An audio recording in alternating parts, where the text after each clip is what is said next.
বিয়ানীবাজারের পূর্ব মুড়িয়া আলিম মাদ্রাসার orientation class সম্পন্ন হয়েছে। রোববার দুপুরে মাদ্রাসার মিলনায়তনে আলিম প্রথম বর্ষের ওরিয়েন্টেশন প্রোগ্রাম উপলক্ষে আলোচনা সভার আয়োজন করা হয়। সভায় নবাগত শিক্ষার্থীদের পরিচিত করিয়ে বরণ করে নেওয়া হয়। বিয়ানীবাজারের ঐতিহ্যবাহী সংগঠন গোলাপ শাহ কিশোর সংঘের ব্যবস্থাপনায় ও কসবা খাসা ওয়েলফেয়ার ট্রাস্ট ইউকের অর্থায়নে কসবা খাসা গ্রাম এবং কসবা বালিকা উচ্চ বিদ্যালয় থেকে 2024 সালে এসএসসি দাখিল পরীক্ষায় উত্তীর্ণ কৃতী শিক্ষার্থীদের সংবর্ধনা প্রদান করা হয়। শনিবার সকালে বিদ্যালয় মিলনায়তনে এই অনুষ্ঠানের আয়োজন করা হয়।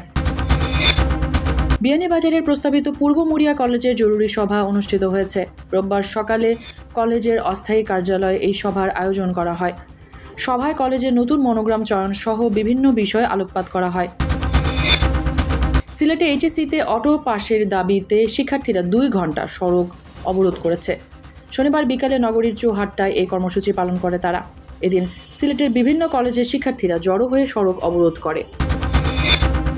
ভিসি, ট্রেজারার ও রেজিস্ট্রারের পদত্যাগের 1 দফা দাবিতে আন্দোলনে নেমেছেন সিলেট মেডিকেল বিশ্ববিদ্যালয়ের বৈষম্য বিরোধী কর্মকর্তা কর্মচারী পরিষদ।